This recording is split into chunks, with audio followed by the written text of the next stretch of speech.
Hey everyone, welcome back to the channel, where we uncover the lives of extraordinary figures who changed the course of history.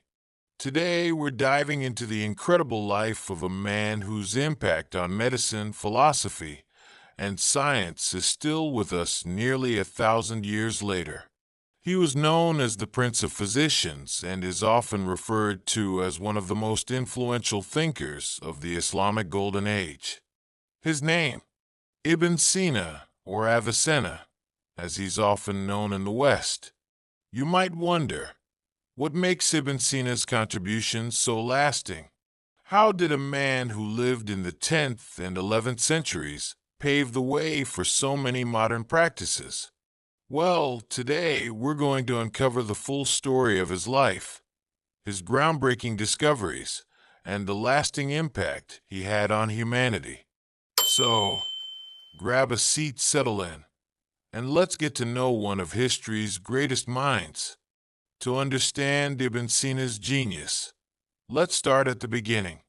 Ibn Sina was born in 980 AD in a small village called Afshana, near Bokhara, in what is now Uzbekistan.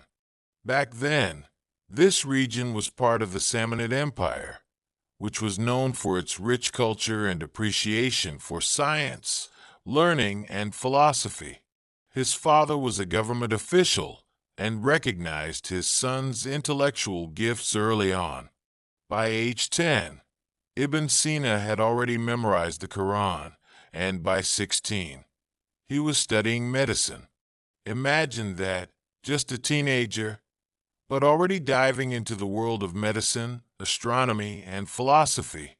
And here's the amazing part. He wasn't learning this knowledge in a formal university setting as we know it. Instead, he was learning from local scholars, reading everything he could get his hands on, and training himself to think deeply and critically. Do you remember being a teenager and how hard it was to stay focused? For Ibn Sina, there was this hunger to learn more and push himself further. Can you imagine the curiosity he must have had to achieve so much so young? By the time he was in his late teens, Ibn Sina had become a physician and was treating patients with impressive skill. His fame spread, and soon he was invited to the Samanid court to serve as a royal physician. In exchange, he was given access to the royal library, a treasure trove of knowledge that he eagerly explored. This opportunity marked a turning point. With access to texts on Greek, Persian, and Indian medicine and philosophy, he began forming ideas that would change medicine forever. But he wasn't just a doctor. Ibn Sina was deeply interested in understanding the why behind human health and illness. He didn't just treat symptoms. He wanted to understand the underlying causes of disease. Have you ever been curious about what makes our bodies work or how we heal? Ibn Sina's curiosity led him to explore areas that no one else had delved into at the time, and his work reflects this deep need to understand life itself. Now, let's talk about what is probably Ibn Sina's most famous work, the Canon of Medicine. This is a massive encyclopedia of medical knowledge that covered everything from anatomy and physiology to treatments for a wide variety of diseases. Written in Arabic, the Canon later became one of the most influential books in the history of medicine. This book was revolutionary. It was organized logically, almost like a modern textbook, with precise classifications and explanations.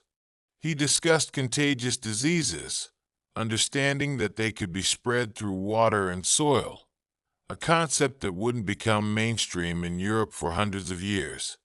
He also described the symptoms and treatment for ailments like diabetes, cancer, and various mental illnesses. Imagine being a doctor in the Middle Ages, trying to treat a patient, and then reading the Canon of Medicine. It must have felt like a guidebook for understanding the body and mind in ways that had never been possible before. In fact, the canon was so influential that it became the standard medical textbook in Europe for over 600 years. Just think about that. His work, written nearly 1,000 years ago, was shaping Western medicine until the 17th century. But Ibn Sina's legacy doesn't end with medicine. He was also a renowned philosopher, and his work in philosophy made a huge impact on both the Islamic and Western worlds. He was deeply inspired by Aristotle and worked to reconcile Greek philosophy with Islamic thought. His philosophical writings explored the nature of reality, the human soul, and the relationship between the body and the mind. He wrote the Book of Healing, which was not about physical healing, but rather a comprehensive exploration of philosophy, logic, and metaphysics. His work on the nature of existence and consciousness was groundbreaking. For instance, he developed the concept of the necessary existent, the idea that there must be a single, unchanging cause for all things, which he identified with God. To put it in perspective, Ibn Sina's philosophy was a bridge that connected the ancient Greek world with the later European Enlightenment. His ideas on the nature of knowledge and existence influenced medieval Christian philosophers like Thomas Aquinas and later thinkers during the Renaissance. Isn't it fascinating how one man's ideas could resonate across so many different cultures and centuries? Beyond medicine and philosophy, Ibn Sina also made significant contributions to fields like astronomy, chemistry, and even psychology. He was among the first to recognize the importance of the mind in physical health, paving the way for what we now consider holistic health. His emphasis on observation and testing in science influenced the development of the scientific method. In chemistry, he developed processes for distillation and pharmacology, experimenting with extracting essential oils and creating medicines. Today, his methods still influence modern pharmaceutical practices, and some of his discoveries laid the groundwork for the development of essential oils we use even now. Think about it.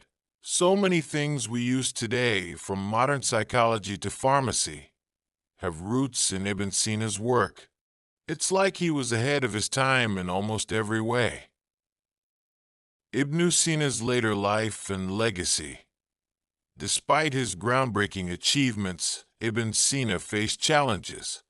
He spent much of his life moving between cities due to political instability, and he even faced persecution because some of his philosophical ideas conflicted with orthodox beliefs of the time. Sadly, he fell ill and passed away at the young age of 57 in 1037. But even though his life was relatively short, his impact was profound. His ideas and discoveries crossed borders, shaping not only the Islamic world, but also the Western world and beyond. Today, Ibn Sina's legacy lives on. His name is remembered not just as a historical figure, but as a symbol of intellectual curiosity, dedication to knowledge, and a relentless drive to understand life. Closing, so there you have it, the incredible story of Ibn Sina, a man who transformed medicine, philosophy, and science. He's a reminder that knowledge has no borders, and that true innovation often comes from exploring the unknown, asking hard questions, and daring to think differently. If you found Ibn Sina's story inspiring, don't forget to hit that subscribe button. Join us as we explore more incredible figures from history who changed our world.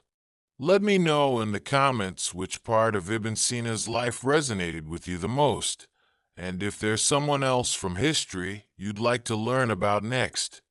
Thanks for watching, and I'll see you in the next one. This script uses a human-centered, story-like approach and invites viewers to engage with curiosity, wonder, and reflection. It's designed to make Ibn Sina's story feel relatable and his impact tangible for a global audience.